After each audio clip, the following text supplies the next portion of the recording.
بسم الله الرحمن الرحيم الحمد لله رب العالمين والعاقبة للمتقين ولا عدوان إلا على الظالمين وصلوات الله وسلامه على أشرف الأنبياء والمرسلين سيدنا محمد وعلى آله وصحبه أجمعين. اللهم لا سهل إلا ما جعلته سهلا وأنت تجعل الحزن إذا شئت سهلا. اللهم أعنا على ذكرك وشكرك وحسن عبادتك يا رب الكريم. Assalamu alaikum rahmatullahi wa barakatuh. Hope you guys are all good. This is the final session. Well, we'd normally be saying this is the final session for the year, but we realized that this year that the math doesn't tally up, and so therefore to make it like a complete year, we're going to be doing 4 more sessions afterwards, inshallah. So this is the last one before Ramadan, obviously, break for Ramadan, and then a couple of days off for Eid, and then we restart here on the 9th, 9th after Isha as it stands. Obviously, you should all be on the Telegram channel. What time will Maghrib be?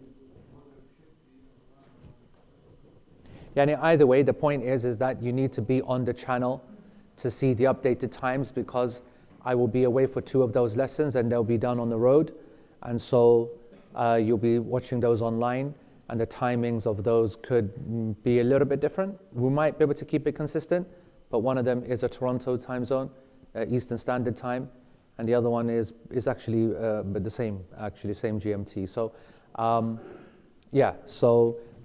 the 4th one will be back here, the 30th, and then that's it for the year. Then we restart sometime in September, inshallah.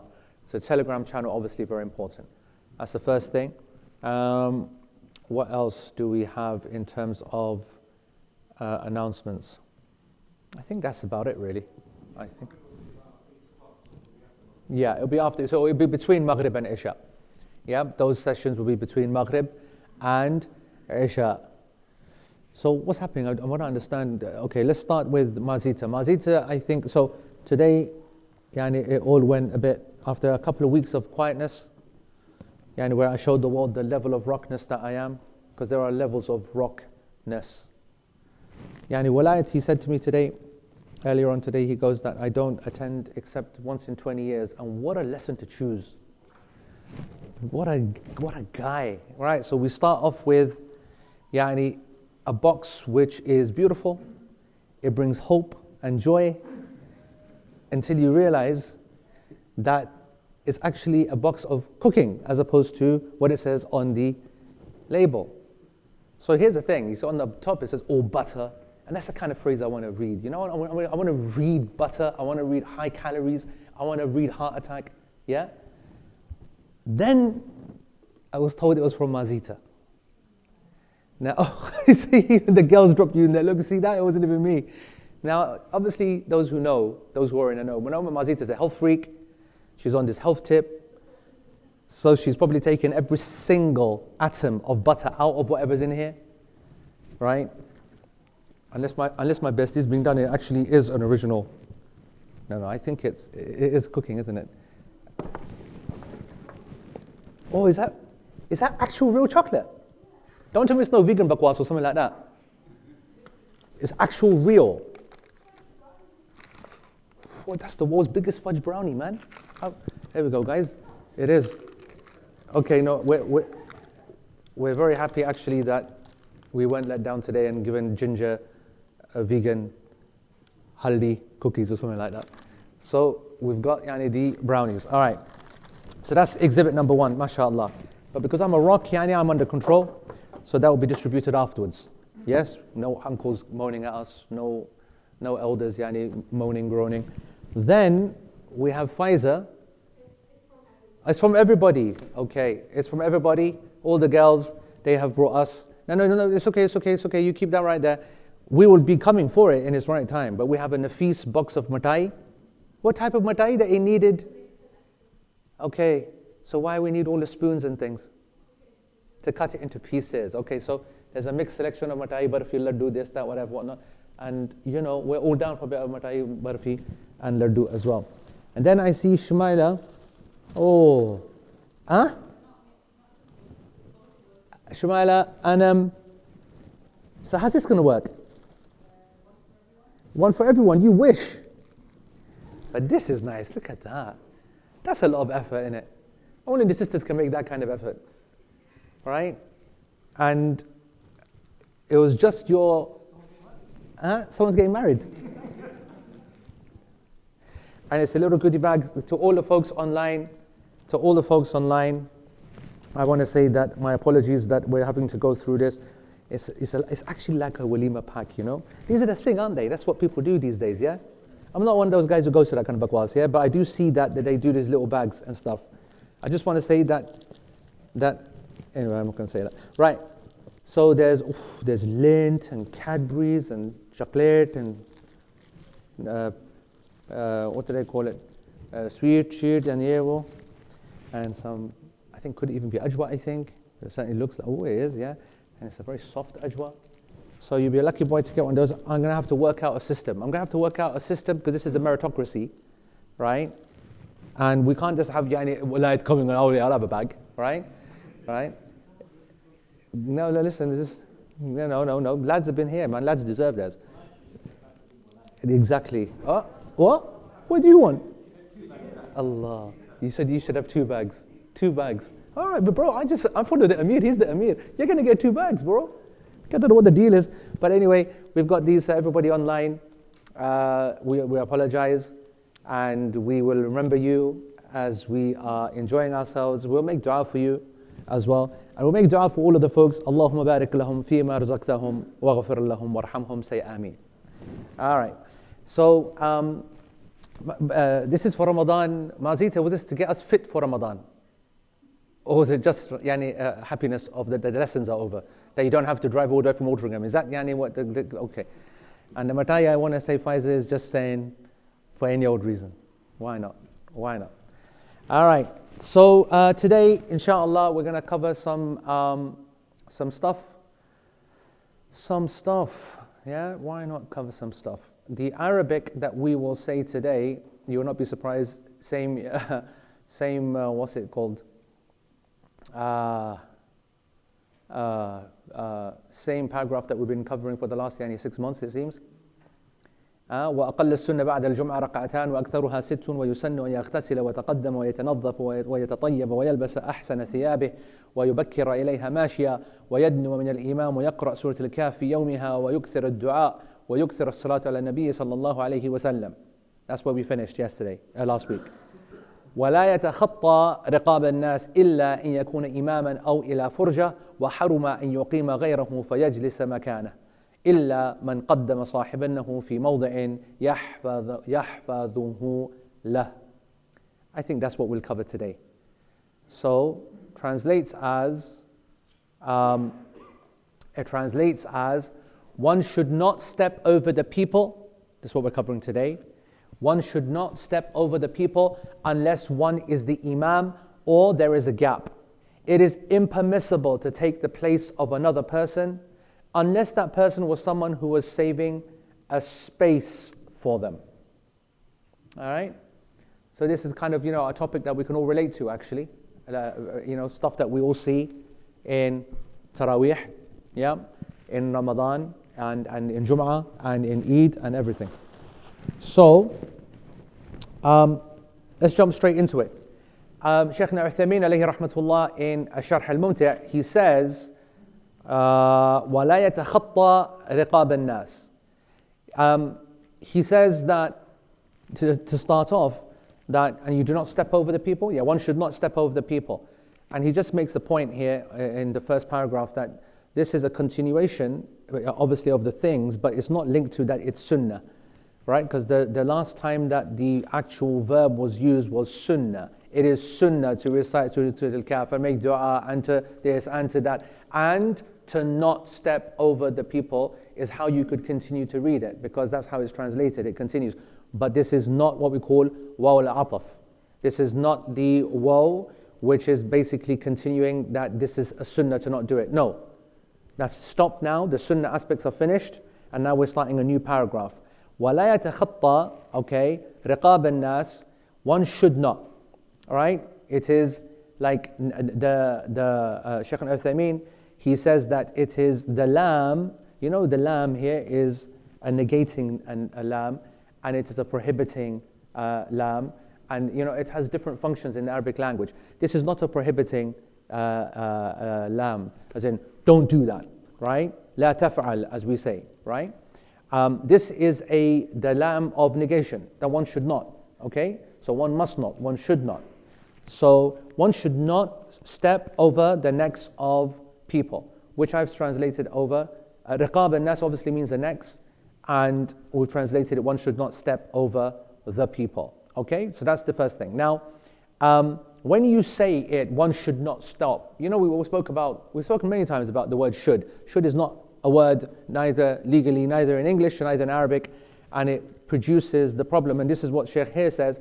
He goes that when you say that the lam is nafiya, that the lam is negating the act, that one shouldn't do this, okay, then this would indicate that the act is either makruh or it's either haram. Because which one is it, right? We need a bit more to kind of ram it home. And Shaykh Uthaymeen says that the madhab, the official Hanbali position, is that this is makruh, right? So to go over people, push between them, etc., this is makruh. Shaykh says, but the correct position, according to him, is that it is haram. And this is haram whether it's in the khutbah, whether it's Jum'ah, whether it's at any other time. And this is because of the statement of the Prophet sallallahu alaihi wasallam when he was, and this hadith is narrated by Imam Ahmad and Abu Dawood and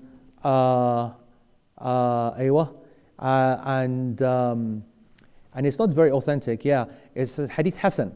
It was considered to be authentic by Ibn Khuzaymah, and Ibn Hibban and Imam Hakim. And Ibn Hajar, he made a comment. He goes that Ibn Hazm, Ibn Hazm considered this hadith to be weak, and there really isn't the basis for that. There's, and the basis that he used for that is not really strong enough to consider this hadith to be weak. And so this hadith is acceptable to use from a legal point of view. And the Prophet ﷺ was giving khutbah, and this is the hadith of Abdullah bin Busr radiallahu anh, and he was giving khutbah and he saw someone doing this. So someone who's coming from the back and cutting through the people, walking over the people, etc., etc. And he said to him, "Ijlis faqad azayt." Sit down because you're disturbing the people. Azayt is a big word. It means abuse the people, hurt the people, thwart the people, oppress the people, irritate the people, frustrate the people. Adha is harm. Adha. Allah subhanahu wa ta'ala calls the menses, period, harm, right? Adha, right?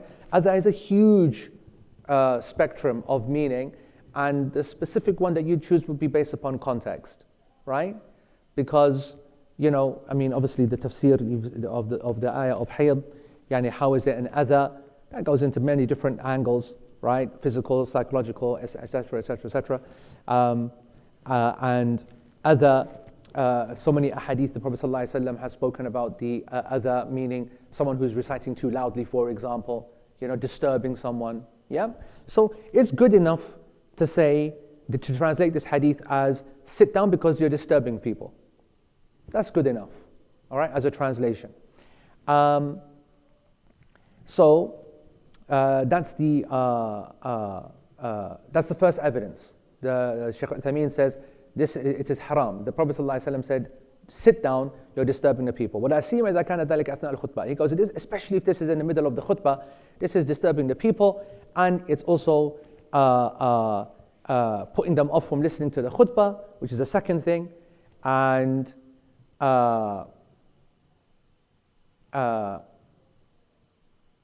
he also said that he goes that it's disturbing the people who are actually being, someone pushes through and you're like, what's happened here, right? So you're disturbed, lost your flow, lost your focus, so he's irritated. Imam is irritated. And Shaykh Uthaymeen says the people are, obviously everyone watches that person from the beginning to the end, right? So it doesn't matter, you can see, if you just watch the people, I like watching people when things like that happen. That's much more entertaining. And they're all just bogging that guy out all the way. He will absolutely disturb everyone. And so Shaykh Uthaymeen says that his adha is worse here. It is widespread, and we don't appreciate the harm that we're causing. So So that's the evidence for it, and therefore one shouldn't do that. Shaykh Uthaymeen then continues, and he says, as for what the author then says, إِلَّا أَن يَكُونَ إِمَامًا, unless that person is the imam. Okay? So if he's the imam, Shaykh continues and says, and he steps over the people, then that's okay, because obviously his place is at the front. But he should only be doing that if he has done everything else to avoid that. Meaning he could have come early and sat at the front, and he could have come from a different angle, right? And if it's possible for him to get to the front without stepping over the people, then he must do that. And otherwise, he is actually exactly like everybody else in his hadith. He mustn't step over the people either, unless he has no choice. And because he has no choice, because there's no other way, then he is allowed, because how else is the situation going to rectify itself? And that's why I then encourage the people to make sure that, as you see today, and alhamdulillah, that the imam is now given a door and given an entrance. Obviously he's talking about in Saudi at that time. And we see that quite a bit now in certain masajid that have the ability to do that. If it's connected and administration's at the front, that they can then enter from the front. And that's the best way to do that. And this is what people should do.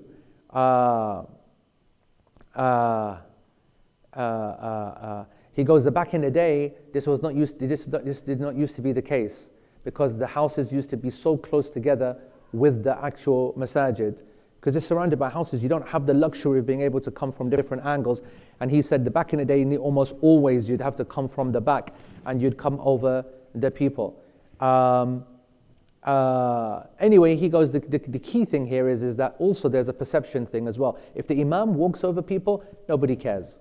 Like people almost like they're excited and happy, that he's here, and and that's important, because that goes to show that sometimes when you have a ruling of fiqh or law, it can sometimes be slightly subjective enough to encompass people's customs and behavior, I want to say, right?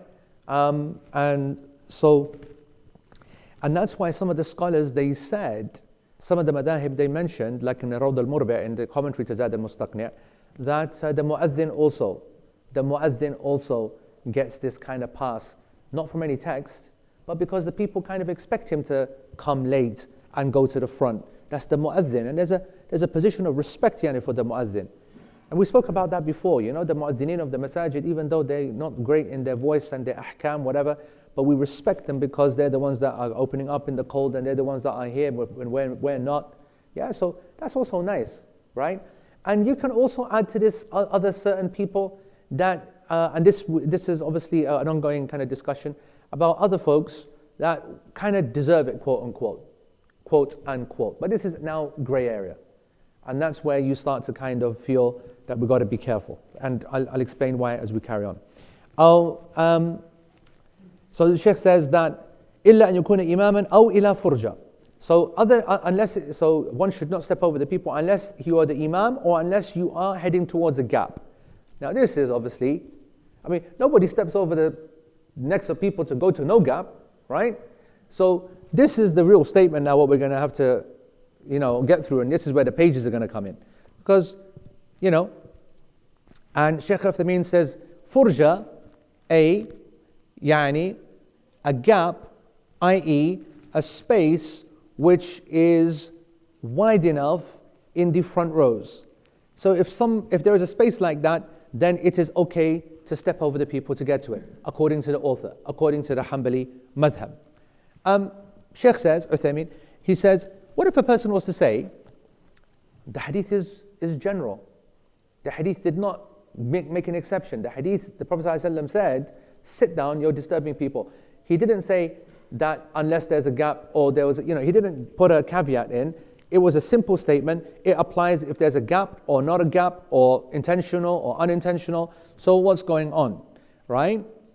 As I just said, who else is what else does the hadith mean? Obviously the guy was going over the people because there was a gap. Where else would he be going? Shaykh says, however, the fuqaha, the jurists, may Allah have mercy upon them, استثنوا هذه المسألة. They said that, no, this is an exception, this issue, because if there is a gap, then they have no right to be disturbed, insulted, offended, whatever. They have thingied themselves. What have they themselves? Brought upon themselves. Yeah? Brought it upon themselves. جَنَوْا عَلَىٰ أَنفُسِهِمْ. They're the ones who committed the crime. That should always be filled. We've spoken about that, the importance of filling up the gap, the importance, أَتِمَّ الصَّفَّ الْأَوَّلَ فَالْأَوَّلِ, complete the first rows completely, and then the next and the next. So why didn't you do that? So if you were the one who saw that, you would have moved forward. You'd have no problem then someone jumping over you to get to the front. And he's quoting these fuqaha, and he's saying that the people are commanded to do that. Okay, so then if there's a gap, then they are the ones that have gone against the sunnah and not completed it. وحينئذ يكون التفريط منهم وليس من المتخطي. So here now the negligence is actually from the people on the floor, not the guy who's doing the stepping over. This is what the fuqaha said. Shaykh Uthaymeen says, ولكن الذي أرى, but how I see this issue, I disagree. Shaykh says that a person shouldn't step over people even if there's a gap. Shouldn't step over the people even if there is a gap. لأن العلة, because the illah, right, the reason for the prohibition is the disturbance. It is the adiyah. It is the adha.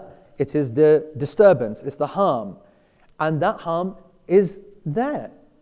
And this is why we identify these concepts like the illah, because once you are able to identify it, then what's interesting is that if you are in a prohibition or any kind of act, you're able to identify the illah, what that does is that it takes a lot of subjectivity and opinion out of the matter.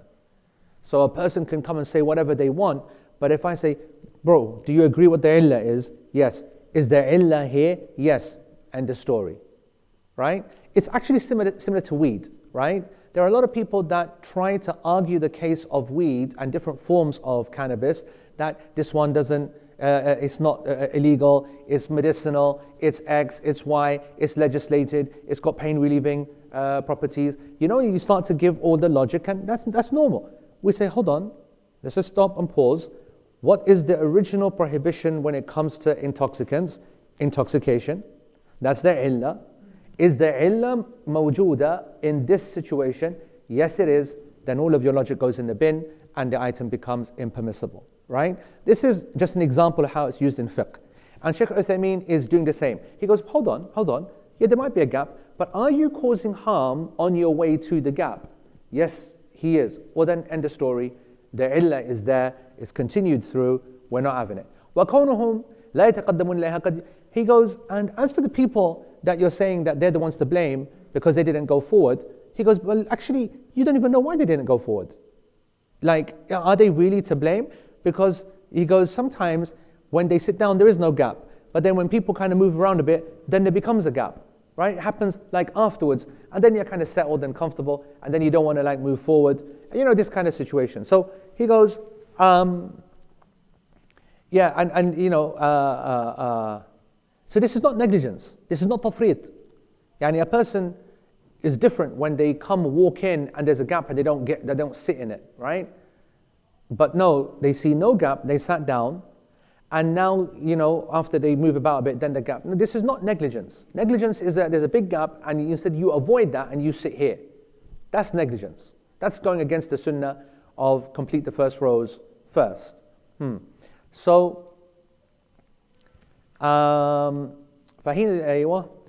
فالأولى الأخذ بالعموم وهو, he goes, obviously, that the best thing to do is to take the safe position and to be, follow the general position, which is that he shouldn't, step over people. So Shaykh Uthaymeen is saying, I disagree, but obviously, no doubt, it's best to not step over people, right? Best to avoid that situation.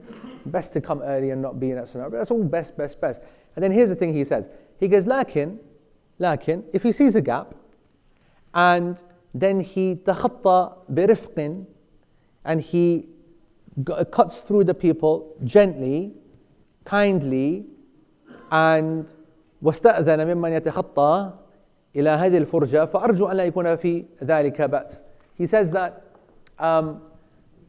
that if he does it nicely and gently and he kind of seeks permission of the people as he's doing it to get to that gap, makes his intentions clear, then I hope, he says, that there's no problem with that, right? Now, obviously, the great thing about this is that anybody that's obviously been outside of their own culture, if you've ever seen the Malaysians do this, yeah, it's an absolute sight. And what I really want Maysara to do is to give us an actual physical demonstration, because it's a unique thing, the way that they cut through gaps. Ever seen a Malaysian? Nobody does it like them, right? Us Pakis have got no idea, just like a bunch of flipping elephants go all the way through. Yeah, Arab the same, whatever. But the Malaysians, it's the weirdest thing. You'll be looking down, there's a guy, his face is right down here, and what is it, they put their hand like this? Like that, that's it, that's the thing. Like this, yeah? Come on, show the people, this is how. Yep, they will hold, no, but they bend down low, and they will put their hand down like this.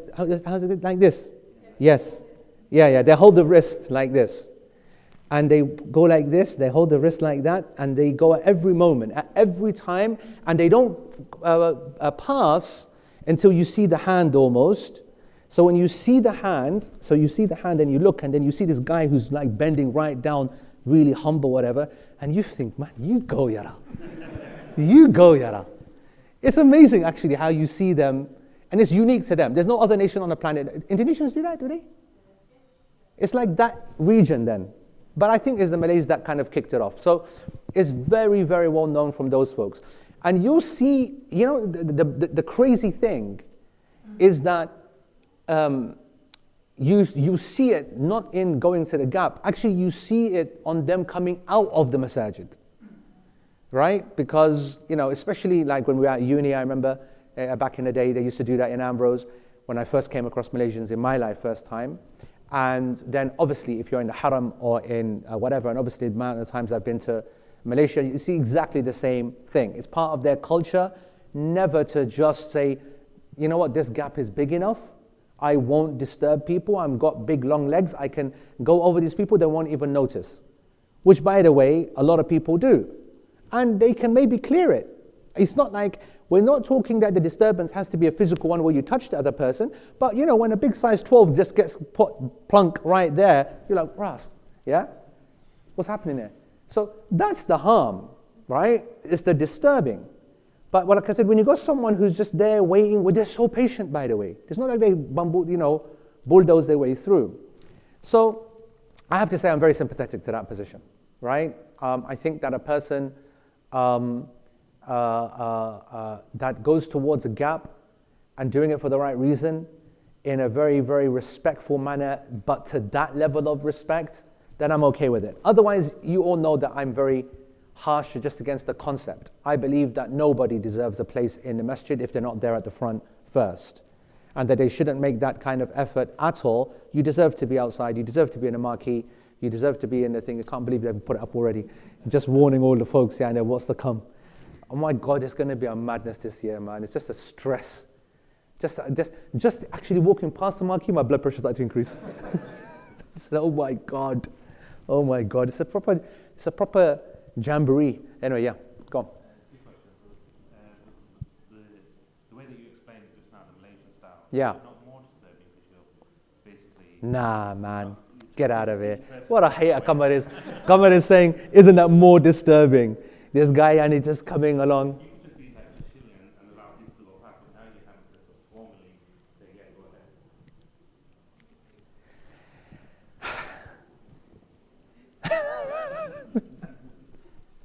It's a good point. I once thought that, by the way.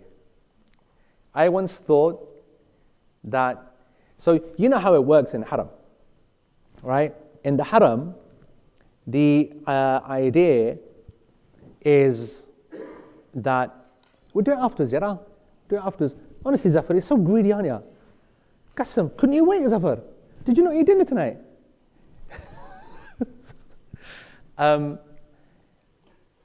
You see, in the Haram, you definitely do what you just said. Yeah, you realize after 1 and 2 that this is just silly, and I'm just going to move out of the way because they're actually asking for some kind of acknowledgement, and that's extra kind of headache. However, my point is this: is that there's a couple of things here. First of all, the disturbance is at the very lowest end of scale disturbance, meaning I'm not irritated by it. I got disturbed, but it's not the same. That's like my phone beeping. That's a disturbance, isn't it? But I was kind of expecting it, waiting, and there's probably something important, and I don't feel angry afterwards, right? So disturbance is not all the same. The second is that when it comes to somewhere like the haram, I know you're not talking about the haram, but in normal masajid, this is not happening constantly. Whereas in the haram, it is happening constantly. And I do not believe that these rulings apply to Masjid Nabawi or Masjid al-Haram. And the reason for that is because the level of negligence in those masajid, where it's not just a gap, but they leave whole musallas empty, and the whole sections empty, which is about as haram as it gets, right? So, no, I think that this is contextual. This is definitely contextual. And so, therefore, Bilal is saying that what is the class position? That I believe that if there is no reason to do that, then I consider it to be makruh. But if there's a reason to do it and there's a gap, then I consider it to be permissible, just like the Hanbali position. I do not hold the position that this is a haram act. And just a second question then, just talk about the context of it. Is there a difference between doing that before the Imam starts giving the khutbah and when the Imam gives the No, the hadith does not say that this is before or after the khutbah. This has actually nothing to do with the khutbah. This has to do with the harming of the people. So this would be the same for salah. If people are sitting waiting for salah, normal, fajr for example, Eid, everything. This is not about the khutbah. And the fact that it's the khutbah makes it worse. That's what Shaykh Uthaymeen said. Makes it worse. Omar. What do you think about mosques where during the khutbah, the Imam will, because of this problem, the Imam will say, all right, everybody, can you all stand up and squeeze together? Yeah, wallahi, I have to say that I like this personally. I mean, obviously this is not from the sunnah for the Imam to turn and tell the people, can everybody stand up and sit back down, please come to the front. It's not from the sunnah to do that and create that kind of disturbance. That's a major disturbance. However, the truth is that how I wish they did that in Masjid al-Nabawi, how I wish they did that in the Haram. You'd be able to get half more of the people in, right? And their failure to do that is the reason why we all get burnt outside. Their failure to do that in non-Muslim countries where we don't even have the space and we're going to get soaked outside in most masajid in the West, in my opinion, necessitates actually this act. So you can call it a bid'ah hasana of types, of sorts. So Harith also agreed with you. Even asking politely is causing more disturbance. So Faisal.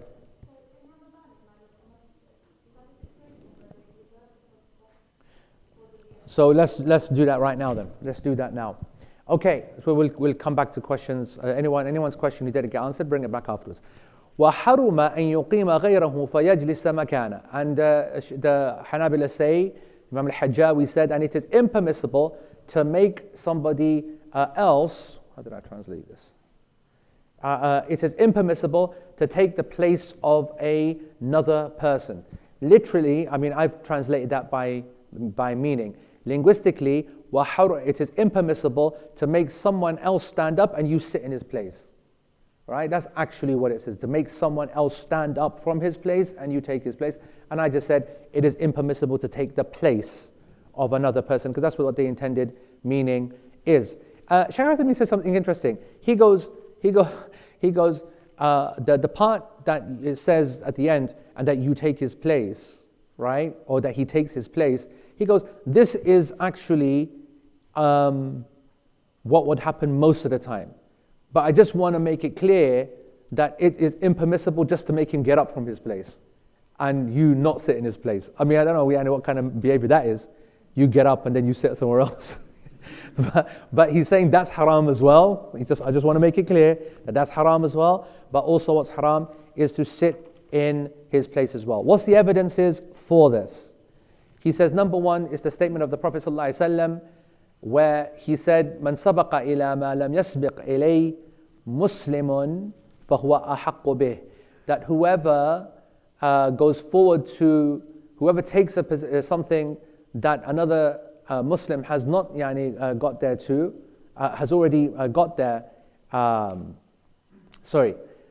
Whoever gets to a place that another Muslim has not got to, then he is the most deserving of that. Whoever takes an opportunity before another Muslim does, his is the higher right. Whoever takes a place before the others get to that place, he has the greatest right to it. All of these translations can work to this hadith. This hadith is narrated by Abu Dawood, and you see, this is interesting. This you will cover this hadith in which chapter do you think? Because I was about to name the chapter, then I thought, let me just pause and ask you guys, what do you think? Where do you think this hadith, "Man sabaqa ila ma lam yasbiq ilay," whoever proceeds to that which another Muslim has not preceded, then he is most deserving of that. I gave you the clue, I said mu'amalat, so what is this? I'm going through this right now, actually. Like every packet, I'm pretty sure. Come on, man, that's like the world's biggest clues there ever. No.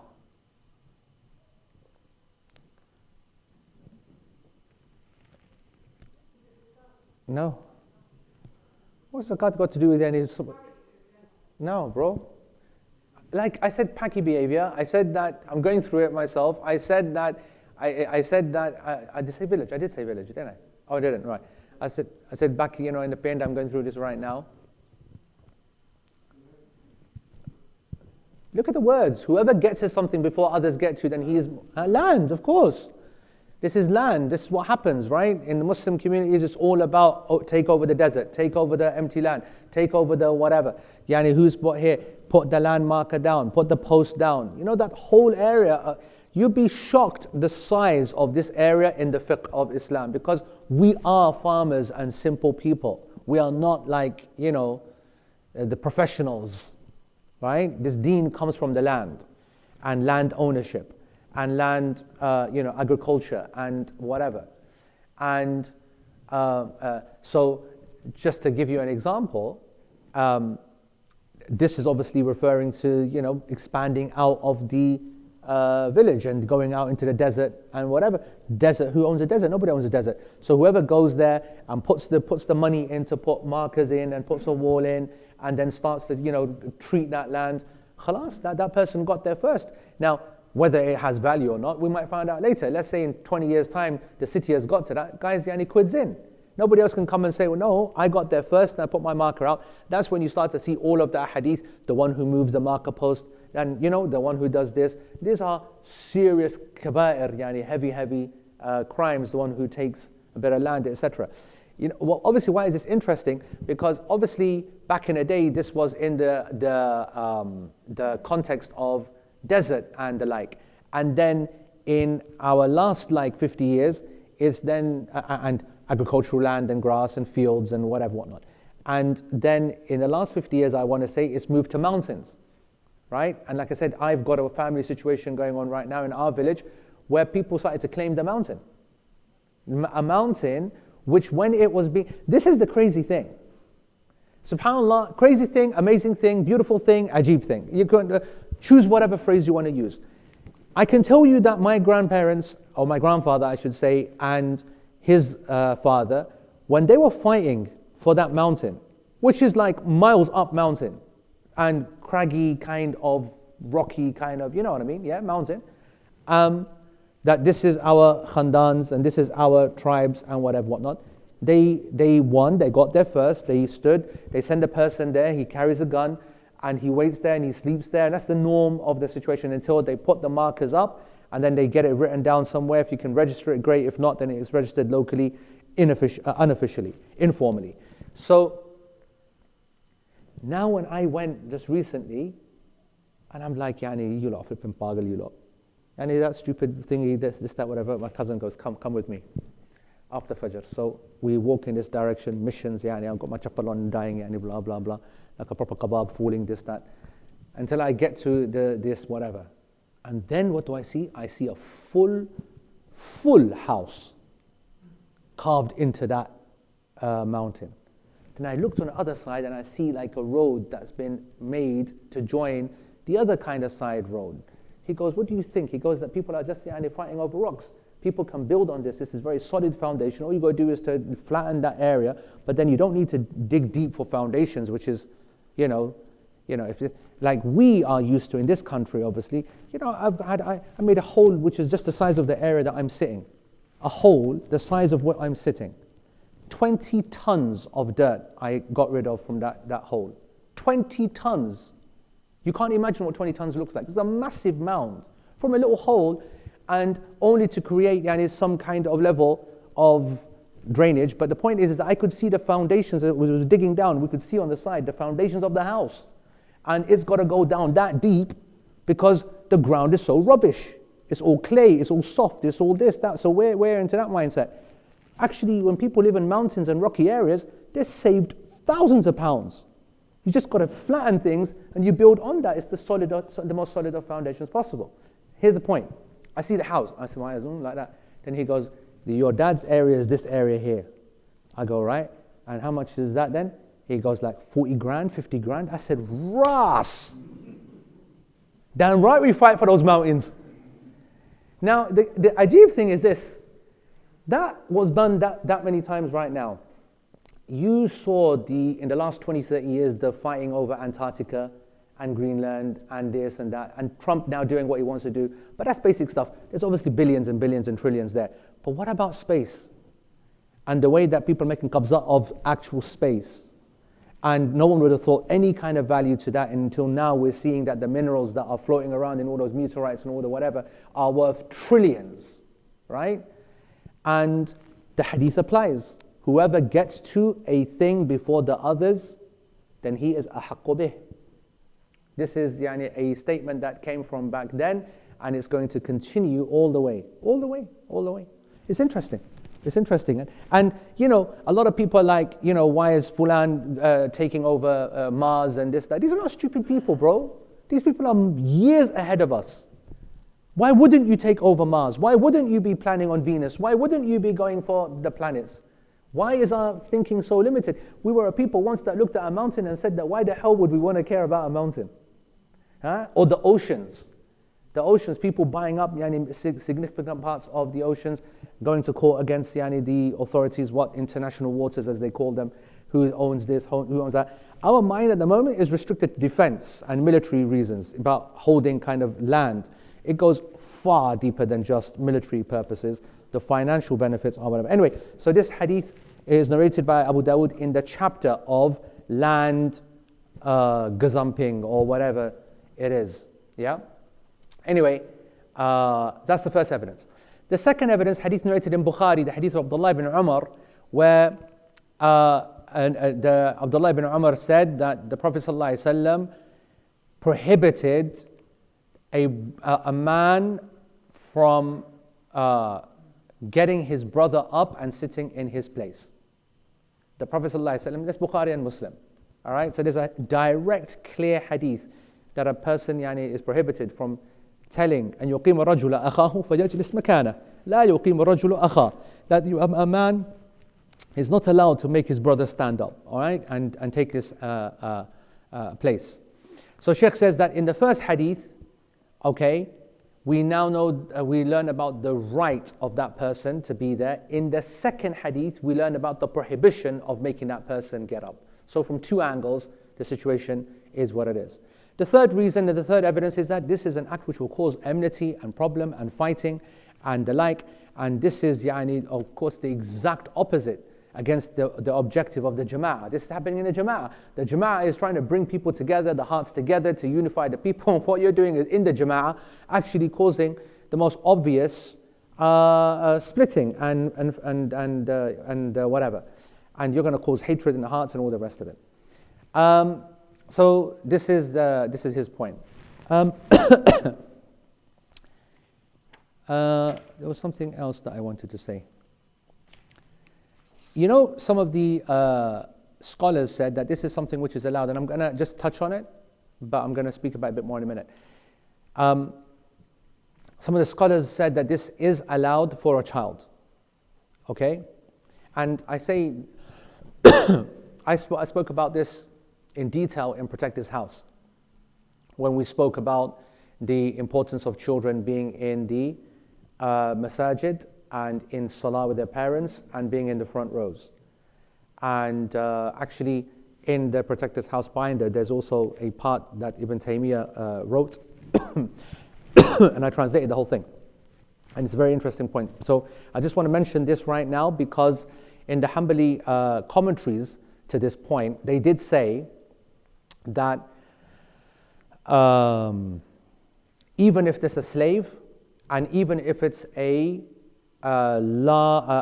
older child, right? So even a slave can't be told get up and whatever, and even his older child, it can't be said to that person as well. The reason that the commentaries say that is because they do allow it for a young child. They do allow it for a young child, not yours, meaning another kid. You know, like the uncles do. What the hell are you doing here? Get back, yeah. So that's a standard, right? And that's what the Hanabi, that's actually all in Madhahib. I'm pretty sure all of the four schools are on that position. We'll come to this in a second. So the author continues and he says, إِلَّا مَنْ قَدَّمَ صَاحِبًا لَهُ فَجَلَسَ في موضع يحفظه له. So the exception to this is if I, send my man in, which is going to happen, as you know, in Taraweeh all the time. You get there first, bro, and just save my place. And, and so he puts the jacket down, or he sits like Zafar sits. Have you ever seen Zafar sit in the Musalla? Zafar, can I ask a question? This knee injury of yours, is it going to last 17 years? Or are you just going to take the place of 3 people just like... I thought that this guy was cured. I pray behind him today. I think he took up 4 spaces. Or maybe even 5 spaces. I don't know what's going on. But you know how you do. You come early and you basically lie down in your position. Right? So what's the Shaykh Uthaymeen saying? Sorry, what's the Imam al-Hajjawi saying? He goes, this is permissible. This is permissible because this person is deputizing for you. By the way, I just want to make it clear, actually the example that I'm giving is not quite the one that they're talking about. What they're talking about is that guy has sat there for you. When you come, he then gets off. That's actually what the position is, right? But you can spread it to what I'm saying.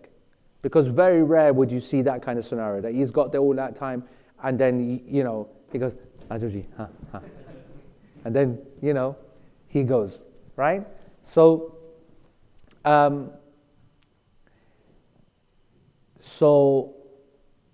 yeah.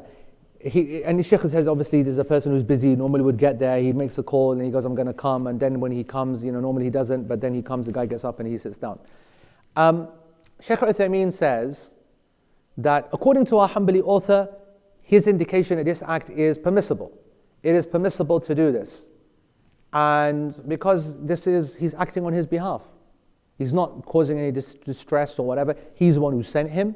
He's the one who knows. He's making him get up because he's actually holding it for him. It was done with his permission. What's the problem here? Yeah? Shaykh says, I have a problem with this. Fihi nadar. For the following reasons. He goes, I don't agree with this, and these are the reasons why. He goes, the first reason, and Shaykh Uthaymeen, he mentions this point, and I know for a fact that he took this from his teacher, Imam Sa'idi. Because Imam Sa'idi mentioned this in one of his fiqh books as well. He goes, the first problem is that everyone's going to see this guy, this deputy, and think that he's a really religious guy. And he's not religious at all, actually. He's actually only doing this because he's been paid to, he's been forced to, he's doing it as a favor. Because when the other guy comes, he's going to give him the place and he's going to go sit at the back. He goes, it's not good, to make it out that you're kind of, I'm one of the early comers, one of the religious folks, when you're not actually that guy. Right? When I'm not actually that guy. وَلَيْسَ كَذَلِكَ He's not, that guy. Which is an interesting point. Not the strongest of evidences, but He goes, the second reason is that this is like some kind of trick. This is tuhayul,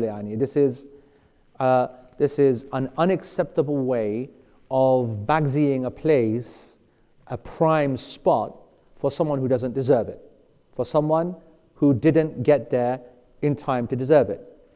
وَالْأَمَاكِنِ الْفَاضِلَةِ أَحَقُّ النَّاسِ بِهَا مَنْ سَبَقَ إِلَيْهَا. He goes, the places of honor and favorable, the sweet spots and important spots, they are to be given to those that get there first, right?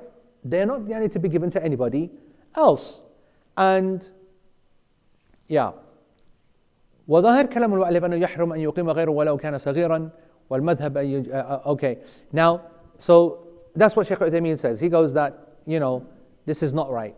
Now, obviously, putting a jacket down would fall into this category for somebody else. Unless it's for me, right?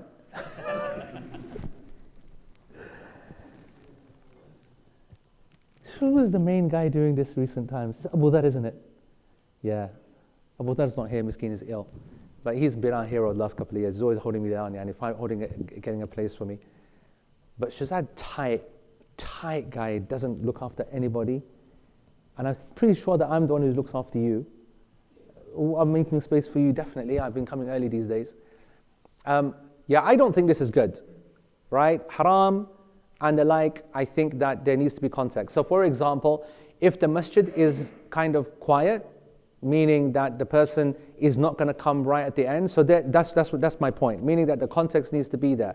Like, sometimes a person does that because they pray there, they pray together, but he's 5 minutes late, and there's lots of space in the masjid. Then I'm okay with that.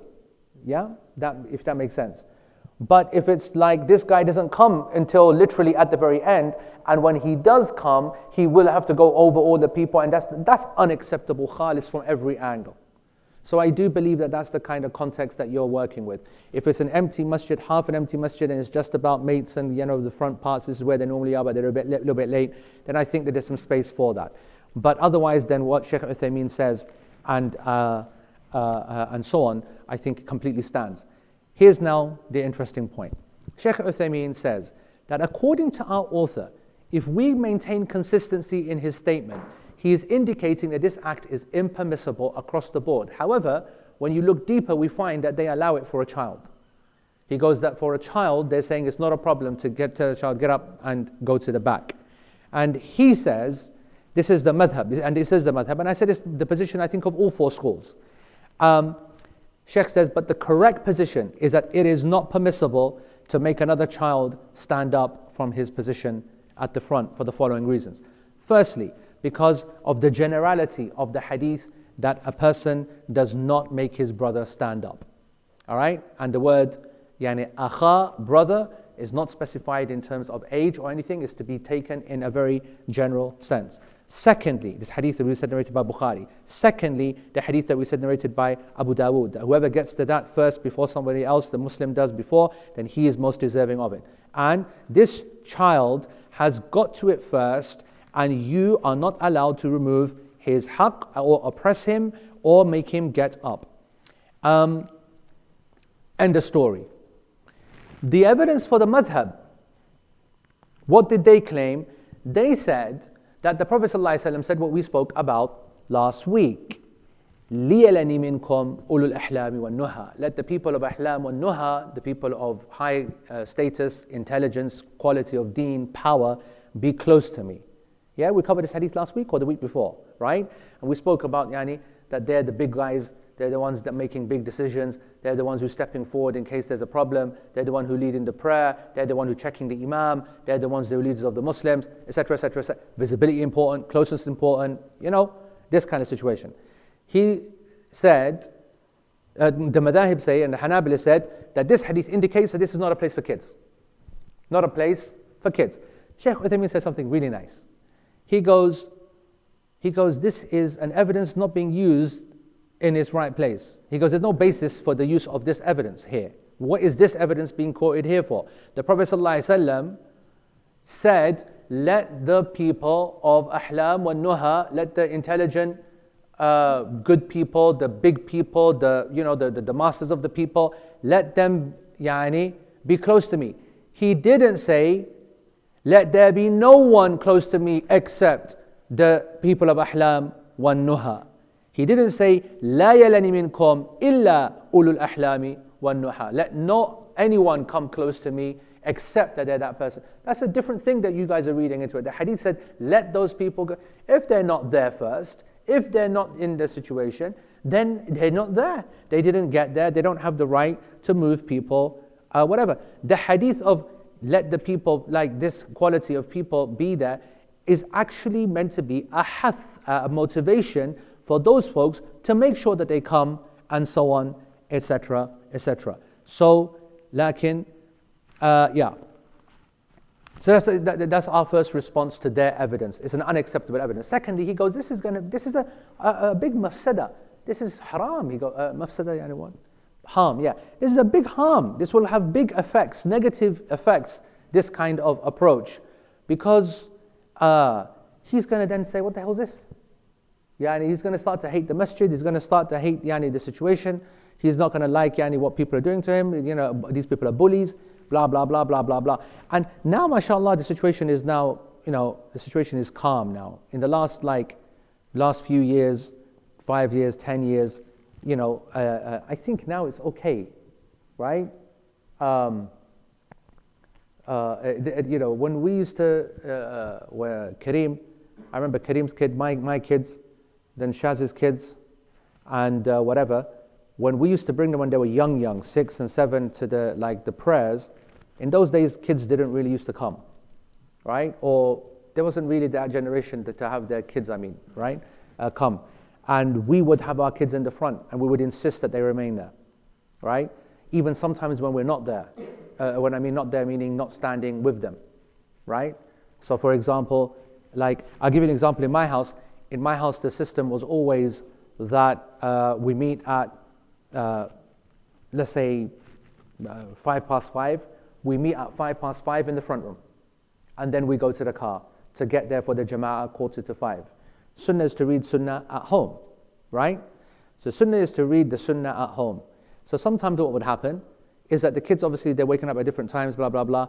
And if they get there early, then they're praying.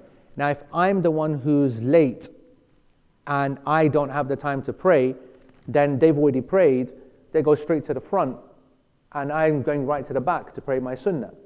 So naturally, actually, I'm in the third line and they're in the front. And this used to happen quite often, actually, in the early days.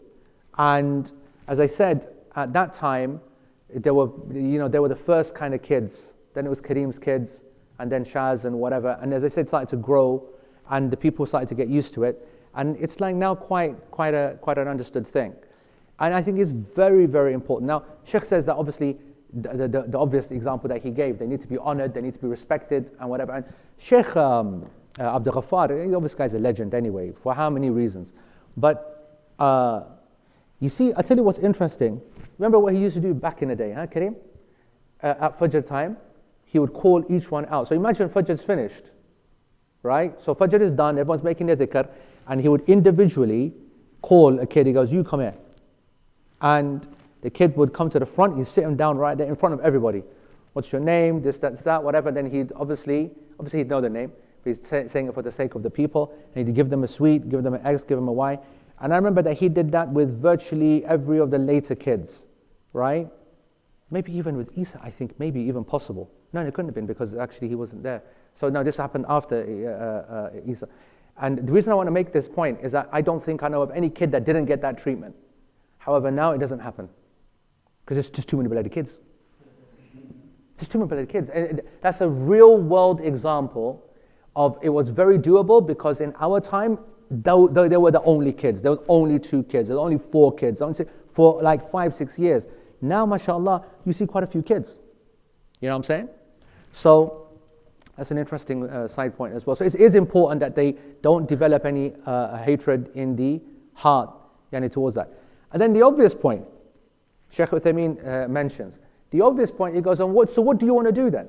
So you're telling me that you want to take these kids, the little rats that they are, and put them in their own separate lines at the back, which is how the Muslim Ummah has been doing for donkey's years, and it turns into a complete flipping joke show. They're all there, the whole salah is them sniggering and bickering and fighting and this and that, whatever, and you lot at the front, ready to kill all the kids at the back, kids at the back, whatever, whatnot, laughing all the way through, and then in the final tashahhud, they're all angels, yeah? So, he goes, that's actually increasing the problem that you are supposing is their problem when they're in the front. He goes, actually in the front, they're the least problem because they got the least chance of messing about when they're standing next to an adult. The least chance. And that's what should happen. The children should be amongst the adults, they learn the system, they learn they learn the system. So this is what Shaykh Uthaymeen says, so it doesn't matter what the Hanbali madhab said, this is the preponderant opinion, al-qawl al-rajih, this is the stronger, more correct opinion, and this is also what sawwabahu sahib al-insaf, this is also what the author of al-insaf considered to be the correct position against the Hanbali position.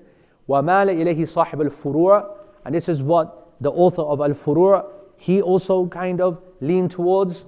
وَصَرَّحَ بِهِ الْمَجْدِ جَدُّ شَيْخُ الْإِسْلَامِ بِنْ تَيْمِيَّةَ, and this was clearly stated as the correct position by al-Majd.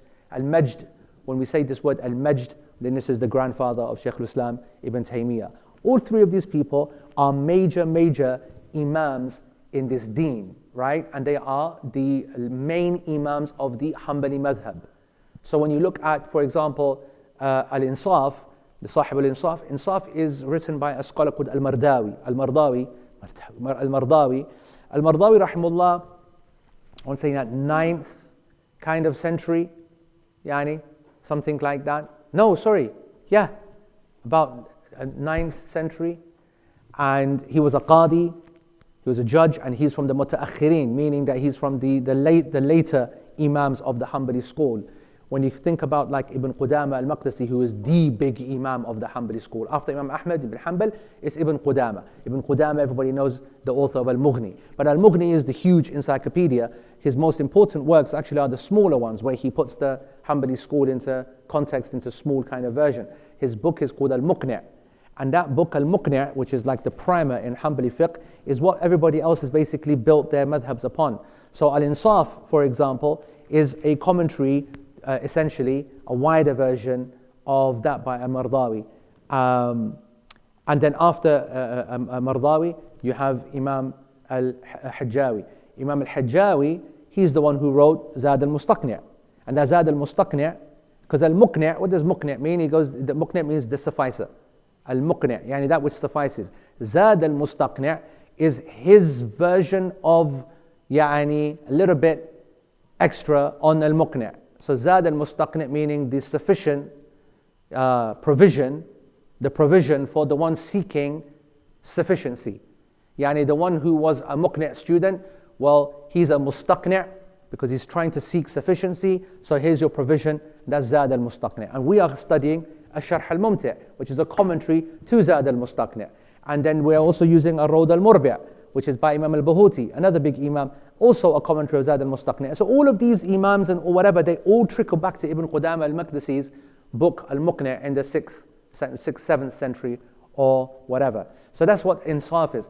And Sahib al-Furu' Furu' is another book actually of Hanbali fiqh, where the author is known as Ibn Muflih. Now Ibn Muflih there's a couple of Ibn Muflihs in our history, but Ibn Muflih, the Hanbali imam, another big scholar, another 7th, 8th century, I can't remember. And he has Al-Furu', which is like Al-Mughni almost, because it covers the Hanbali fiqh, but it studies the other madhahib as well. Quotes Abu Hanifa's position, quote Malik's opinion, goes back and forth and whatever. So I like that kind of stuff. So that's his book. But he has a much more famous book than that you might have heard of. Ibn Muflih has a book called Adab al-Shar'iyya. And I heard it was being translated. And it's a fantastic book on all kinds of stuff, the Usul al-Din and Adab. Anyway, I will say this, I kind of want to finish this part. Do I want to? So the problem is that this is, no, we can wait until after Ramadan, people remember. Otherwise we'll get too late. Isn't it? But this is the part, the next like 2.5 pages that will take us to the end of this section, is Shaykh Uthaymeen going through the statement of, the person that says, please, you go ahead. Yeah, the one who, so there's a couple of those folks. The one who's in the second line about to step in, and then he sees you, and then he goes, you go ahead. But then you got the extreme version of the one who's in the first line, sees you, and then says, you now go ahead, and I'll come back. And the ruling on this act, and all of the thing, which is honestly actually a really nice kind of point to discuss, but it's a couple of pages, and I need to get your head around some points. It'll take some time. So let's call it there. Right, let's do some questions. Omar, go ahead. So we've just been talking about a person saving a space for you. So for example, when I played a Bukhara in Naroda a few months ago, Yes. what happens is they just block off rows. Yeah. For I understand there's probably some senior Imams. Yeah. But then they also block off some rows for some guard, not like the guards who are actually guarding, but like guards who are praying. They block off spaces for people who aren't. I'll stop you there. I'll interrupt. Umar is talking about what happens at the Haram. I think you've just got to forget about that. That's the least of their problems. They can block off that whole front row as far as I'm concerned. Look at Mecca. What kind of joke is the Mecca situation? They're praying behind everybody else to keep it for whatever their justified reason. What was wrong for the last 1400 years? What was wrong 10 years ago? When everyone COVID gave everybody the permission to do whatever they want. And so they had all the cameras on the imams, you could record everything. Now they've got this lovely, plush, air-conditioned, protected area behind everybody, right in the actual masjid, whatnot. And even that I'm not fussed about. I did a video on Instagram about that. Not even that fussed. The bigger crimes are that complete lack of concern of straightening rows, filling gaps. That's a much bigger crime. And most of the stuff that you're talking about can be easily justified. People do make attacks. You do need multiple people. They do lunge. It's never enough to have one person. You need 10, 20. That is a real thing. It's not just optics and the like. You need to have space for those kind of folks to be at the front. I'm okay with that. Yeah, Idris.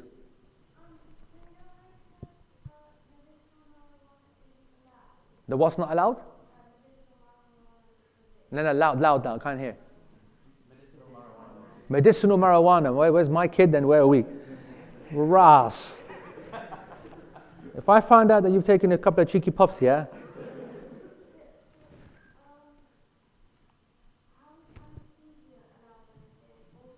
Why are you asking me these questions for? Why are you asking me questions about anesthesia right now? Tell me. Have you got operation coming up? Has someone tried to sell you that gas, yeah? He's like, what? You can buy that stuff?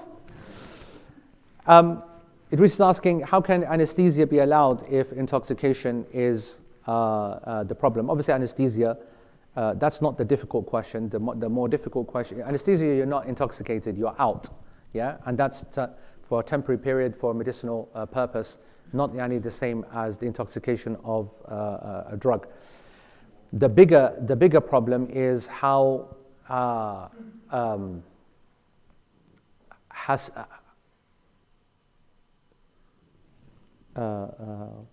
forgot the class now.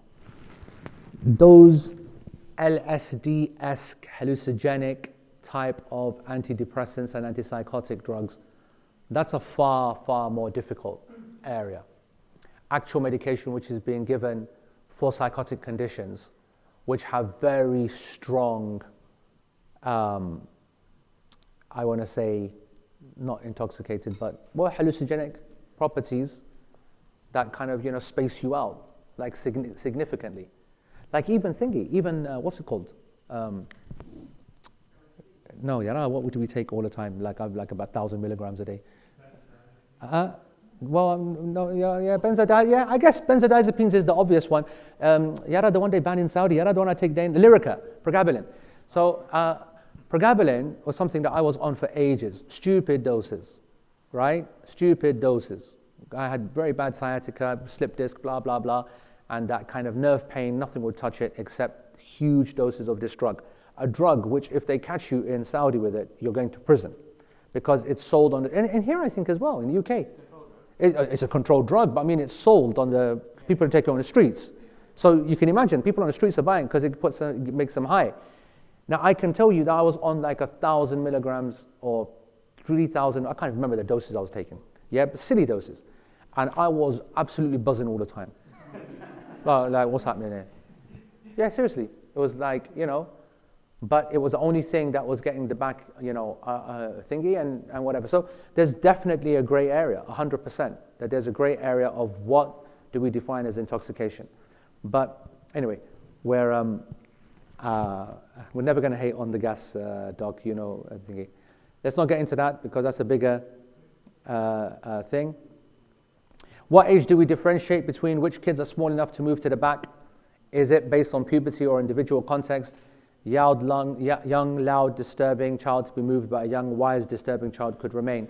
So I want to say that even the madhab finds it difficult to maintain this position, and so therefore they said that the mutamayyiz, right, that the one who's able to distinguish, which technically means 7 years old, is not allowed to move because this person is basically considered like an adult. And so when they're talking about the front row can't have kids, they mean like a 5-year-old, a 6-year-old, and whatever. I just want to say that I believe that no child should come to the masjid until they're 7. I'm very strict upon that. I don't like children in the masjid. There's not a space for them to come. All of the hadith that people quote to indicate that the masjid is a place for children is completely widely out of context and the like.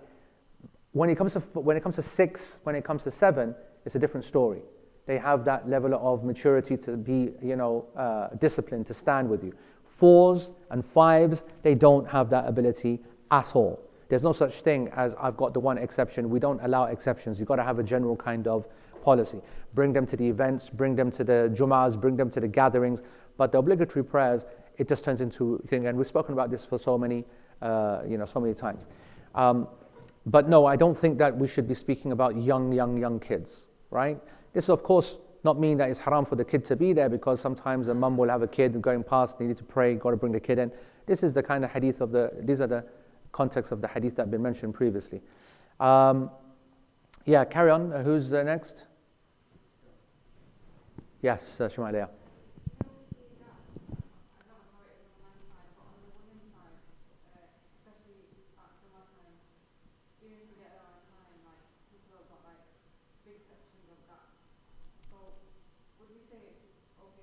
I believe so. When it's clear that it's due to the negligence, personally, I don't hold the Shaykh Uthaymeen's position of it being completely haram. I believe that when there's significant gaps that people are not making any kind of attempt, it's not something misunderstood, it's not something which is whatever, and I put that condition down, you're doing it in a very respectful and controlled kind of manner, then I think there's some space for that. But I do believe the safer position is to avoid that. Like I strongly believe, right, that despite all of this fiqh, people kind of miss the wood for the trees. I genuinely believe that you don't deserve to be at the front. You get what I'm saying? I kind of think that this is like my own personal pocket. Don't take it too serious. But I'm saying that there's all this legal discussion of fiqh and whatnot. But bro, it's not for you. It's for the people who deserve. You don't deserve it. You know what I'm saying? And that's how I've always understood it. And I hate to do that, right? I hate to do that. And what I instead do, which is a risky move, right? Which is a risky move, and I'm going to explain what I do, is that I will not go over the people, but I will identify someone that either I know or someone that I know who's got half a brain, right? And I will sit right in front of them in their space. Because I know that when we stand up, there'll be space for 100 people when everybody moves forward, and that's what will happen. The problem is that that's also a dangerous thing when you've got people who don't understand. And they get very angry, as you've seen, when people sit in front of them. I'll tell you also what I do as a person, and I've been doing this for donkey's years, is that whenever I see a person, I actually grab them and I sit them in front of me. Because I don't need the space.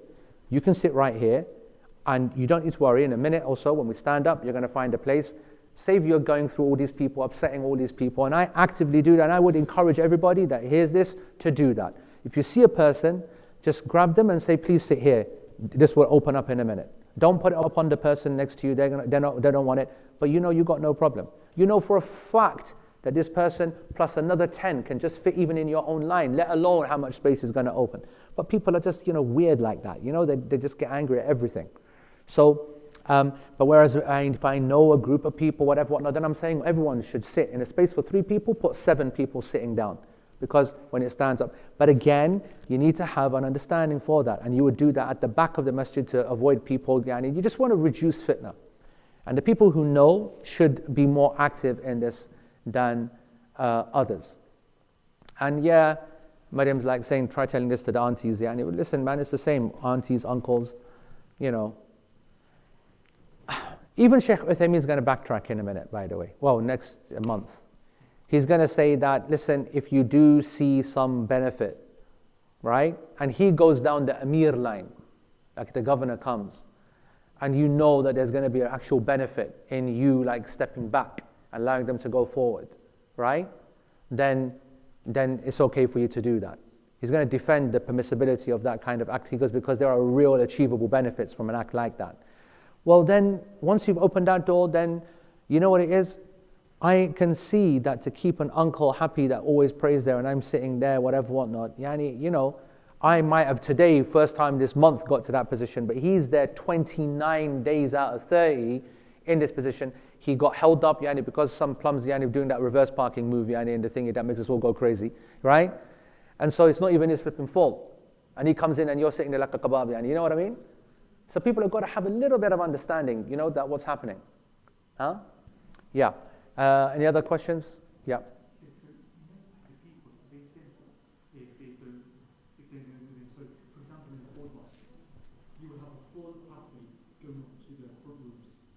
They're going the side, you mean? Oh, you mean a pathway that is understood and thinking. You're asking what? Is that a problem? Oh, that's completely fine. What Ihtisham is saying is that what about those masajid that actually have a line for people to walk in, right? Because of the design of the mosque or because of whatever. Most masajid have it at the sides, okay? But yeah, no, this is no problem.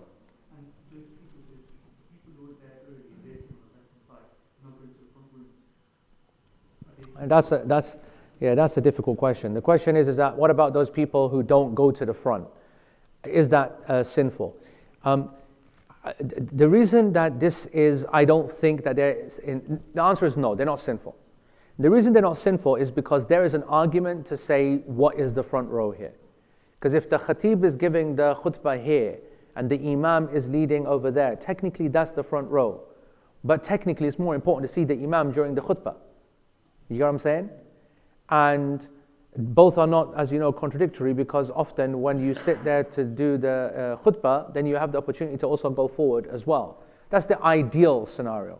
But other than that, I'm okay with a person staying behind and, so that he can see the imam. The blameworthy person is the only one we should focus on, not these other folks. The blameworthy one is the one who wants to stay at the back in the main hall because he just wants to get off. You know what I mean? That's the one that's problematic. What about children who have ADHD and are fidgety regardless of age? Even more reason for them to be in the front with the adult that they're coming with. You can't be sending a kid to the masjid like that alone. You've got to keep them with them. And you see, that this is where people misunderstand this situation. Like fidgety kids, kid with a mental problem, health problem, an adult with a mental health problem, we're going to hide them away. It's the opposite you got to do. You've got to actually make the people fully aware that this is this kid, and that's when it doesn't disturb people, right? What disturbs people is when it's unexpected and whatnot. Coming to the masjid, being early, and going to the front and having a regular position, you next to him, and using regular people on the other side to avoid him being in an unknown kind of construct, is what's going to make the situation better and easier. You know what I'm saying? You gotta normalize it. You gotta normalize the act. Yeah, go on. I don't want to be that guy, But you are. but I'm going to be. Like this masjid, alhamdulillah, you now get kids coming here all the time for the demands. We also get 3-4-year-olds as well who are just running laps. Like, Yeah. making all sorts of noise. Yeah. What would be acts that we like the masjid to say, right? I wrote the policy for this masjid. In this masjid, which they've abandoned because they're, no child allowed under the age of 7 in this masjid. And the problem is that this new build was built with a whole load of secular, not so practicing Muslim money. And they bottled it, basically. The people that agreed to do this, the ones, whatever, obviously the richer folks that are in the Wilmslows and the X's and the Y's, whatever, well, to cuss all the people in Wilmslow and Hale or whatever, but I'm just you get my point. My point is that, for them, like when it started off, what did I say? I said, it'd be nice if we actually had a masjid. What we've got is a community center. That's what we got. It's Chido Muslim Community Center. It's not Chido Muslim Masjid. There's more classes here of jiu-jitsu and try gupshup and the X and flipping this workshop, that workshop. The salah is like an afterthought. You'll be amazed while we're praying down here, there's things happening upstairs. That's madness. Huh? Because of the different activities. Bro, it's actually crazy. This masjid it's so extreme in its activities. Now, people praise that around the world and this country, this is a model masjid, blah, blah, blah. But the actual impact upon the musallin is meant to be a masjid first. Now, we've been complaining about that, but we've just now realized that we're now in a different era. This masjid has become the favorite masjid for the not so practicing because it allows that easy way into how they understand modern Islam through classes and workshops and professional development and mentorship and tuition classes at 11 plus and blah blah, how to become, the irony of ironies, how to be a doctor, how to get past the medicine interviews, all that, whatever, all happens here. Now on one side, how can you blame that? Apprenticeships, I'm not gonna lie, I'm the one who brought the guy down. Yeah, he was in our Hajj program, Ishaq, and he's like one of these people who did apprenticeships, became very successful, and he's been promoting apprenticeships to stop people getting into universities and get onto interest loans. And he's opening the eyes to people, which we've been saying for years, that university is a mug now, right? Stupid that you're paying all that money and what you're getting for it. And the idea of, which is a thing that we need to tell our kids, especially. Now, did you see how I put that argument forward? Very persuasive, wasn't it? So if I can put the argument forward and then I say, Abid, make sure that my guy gets whatever, and he goes, yeah, sure. So how can I blame him? Do you get my point?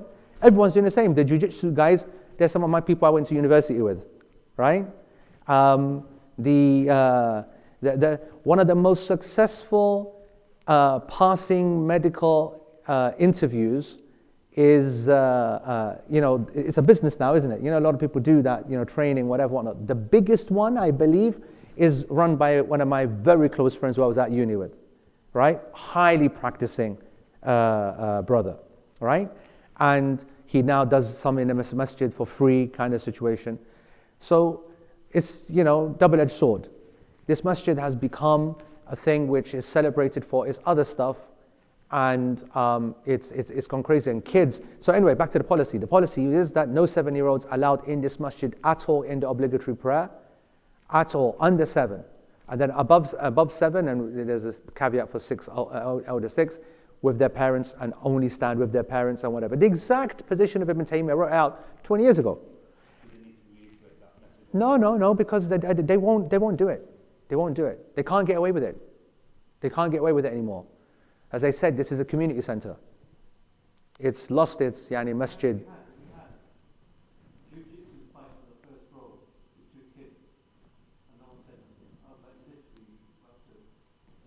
Shazad, by the way, is the biggest uncle of all uncles, by the way. In the actual musalla time. Well, Yara, you're here all the time anyway. So anyway, don't get Shazad started. That's a shout, man, honestly. It's bad enough me and moaning. So that's that. There's a question about qurbani for 2 animals. This is to feed the poor, but also names. He puts in names of Rasulullah sallallahu alaihi wasallam, Anbiya. Now this is bid'ah. This should be avoided. This is not the action. They should do it for the poor folks. and for the family it's okay, but they shouldn't do it for the Prophet ﷺ. He's not in need of the sacrifice. He's in need of his sunnah being revived, and Allah knows best. Any other questions? Are we good? Yes. Going back to your point, when you said that all the classes and that by the take sort of must become like more of a community centre, do you think that's good for like the children? That's the problem. That's the problem. How do you rationally argue against that when it's given the Muslims a place to be? The kids then do at the end of the day in one way or the other end up praying, blah blah blah blah. That's actually the difficulty of being too vocal against it, right? Because no, I told you don't get him started, Yara. I told you don't get him started. Don't get him started. But it is a shocker. It's a shocker how few parents that bring their kids to their activities pray.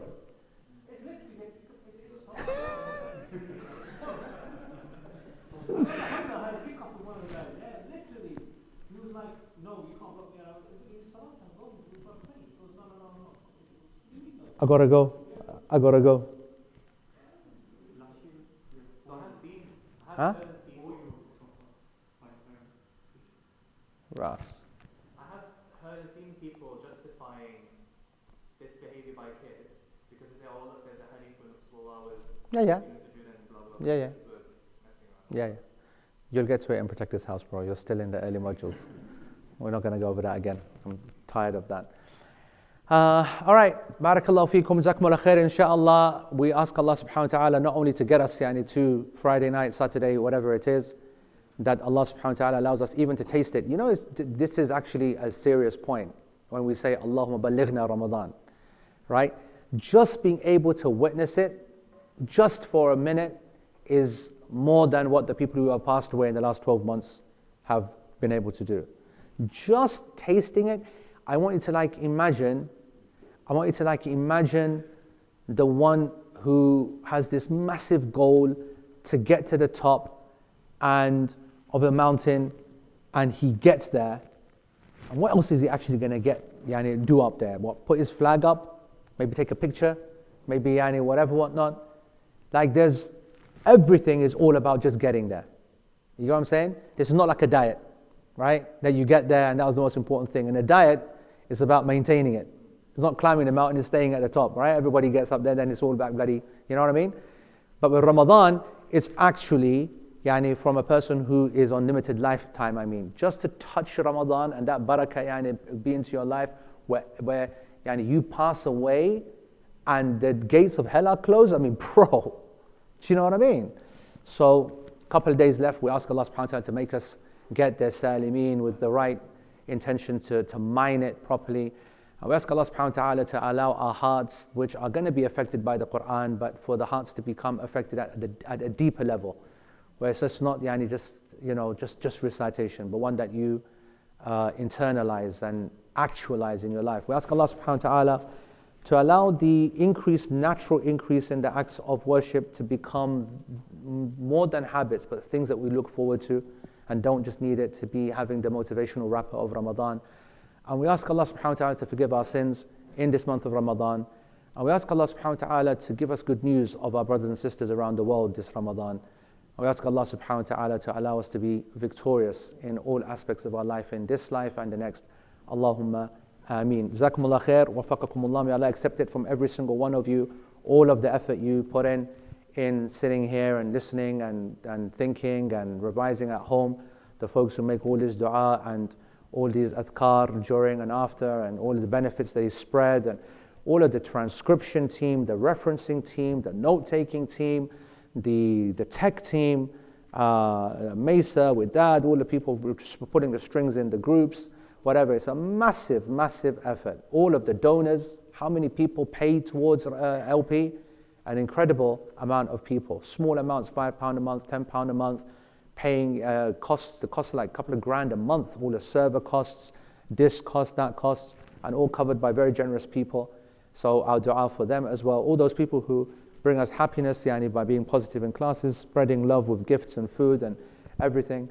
All the people that I get to see online when I travel and I see, they say, from LP, and They bring gifts and happiness. May Allah make them happy in this life and the next. May Allah subhanahu wa ta'ala make all of this an evidence for you on the Day of Judgment. May Allah subhanahu wa ta'ala give you tawfiq to become better and more and higher in your deen as students, a higher reverence for knowledge, and be people that spread that knowledge and allow it to be a sadaqah jariyah for you through your children, through your communities. Allahumma ameen. Wa sallallahu wa sallam wa baraka ala nabiyyina Muhammad wa ala alihi wa sahbihi ajma'in. Wa assalamu alaikum wa rahmatullahi wa barakatuh. Jazakumullah khair.